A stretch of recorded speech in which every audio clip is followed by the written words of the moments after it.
नमस्कार, आप देख रहे हैं सी न्यूज भारत में गौरी वर्मा। खबर नर्मदा से है। नर्मदा जिले के किसानों को किसान लक्ष्य योजनाओं और प्राकृतिक कृषि के बारे में जानकारी देने और उनका मार्गदर्शन करने के लिए भरूच सांसद मनसुख भाई वसावा की विशेष उपस्थिति में देडियापाड़ा तहसील के आदर्श निवासी स्कूल पटांगन में एक भव्य प्राकृतिक कृषि संगोष्ठी का आयोजन किया गया। इस मौके पर सांसद मनसुख भाई वसावा ने कहा कि हमारे आदिवासी किसान वैज्ञानिक पद्धति से खेती करके अच्छा उत्पादन कर आय प्राप्त कर रहे हैं, लेकिन आज जैविक खेती समय की मांग है।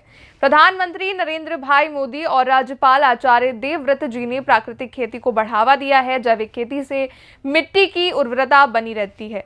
आत्मा परियोजना और कृषि वैज्ञानिक किसानों को न्यूनतम प्रयास में अधिक उत्पादन प्राप्त करने के लिए समय समय पर प्रशिक्षण एवं मार्गदर्शन प्रदान कर रहे हैं। कार्यक्रम में तालुका स्तर पर उपलब्धि हासिल करने वाले सर्वश्रेष्ठ किसानों को प्रमाण पत्र देकर सम्मानित करा गया। इस मौके पर गणमान्य व्यक्तियों ने किसान प्रशिक्षण केंद्र, पशुपालन विभाग, कृषि विज्ञान केंद्र देडियापाड़ा, सामाजिक वानिकी विभाग, इनरेका संस्थान सहित संस्थानों की कृषि प्रदर्शनियों का अवलोकन कर स्टॉल के प्रतिनिधियों को प्राकृतिक खेती को बढ़ावा देने के लिए प्रोत्साहित किया। वहीं किसानों को विशेषज्ञों, सफल किसानों और कृषि वैज्ञानिकों द्वारा मूल्यवान किसान के बारे में जानकारी दी गई। सरकार की ओर से सहायता एवं प्राकृतिक कृषि का महत्व के बारे में सफल किसानों और कृषि वैज्ञानिकों द्वारा किसानों को जानकारी दी। कार्यक्रम में किसानों को रागी, ज्वार, बाजरा जैसे हल्के अनाज की खेती करने के लिए भी मार्गदर्शन दिया गया।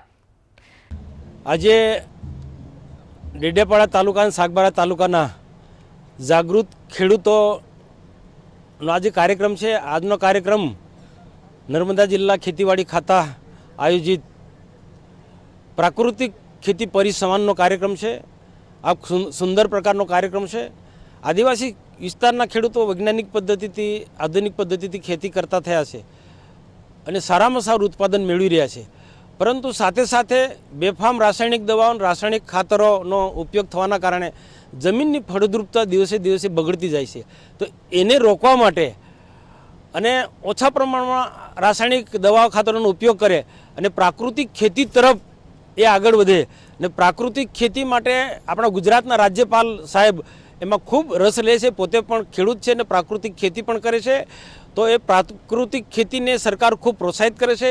પ્રાકૃતિક ખેતી કરવાથી જમીનના જે પોષક તત્વો છે એ પણ જળવાઈ રહેશે અને જમીન બગડતી નથી અને પ્રાકૃતિક ખેતીનું સરસ પ્રકારનું માર્ગદર્શન મેળવે છે।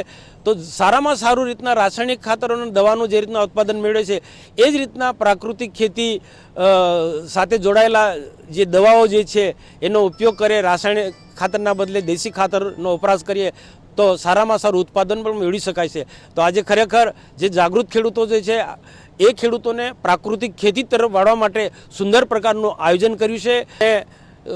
ડેડિયાપાડાના સાગબારાના જે જાગૃત ખેડૂતો છે એને પણ આજે એમને જે પ્રાકૃતિક ખેતી ક્ષેત્રે અને પશુપાલન ક્ષેત્રે એમને જે કામ કર્યું છે, સારું કામ કર્યું છે, એના માટે એમને પ્રમાણપત્ર પણ આપવામાં આવ્યા છે। એટલે આ કાર્યક્રમને હું ખૂબ સફળ ગણાવું, સુંદર ગણાવું છું અને રાજ્ય સરકાર ને ભારત સરકાર આવા આદિવાસી ખેડૂતોને પણ ખૂબ મદદરૂપ થઈ રહી છે અને અલગ અલગ પ્રકારની ખેડૂતો માટેની યોજનાઓ પણ અમલમાં મૂકી છે।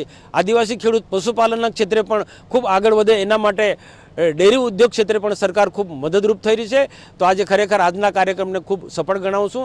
હું આયોજકોને अभिनंदन આપું છું। नर्मदा से सी न्यूज संवाददाता वसीम मेमन की रिपोर्ट। इस रिपोर्ट में बस इतना ही। देश और दुनिया की बड़ी खबरों के लिए आप देखते रहिए सी न्यूज भारत।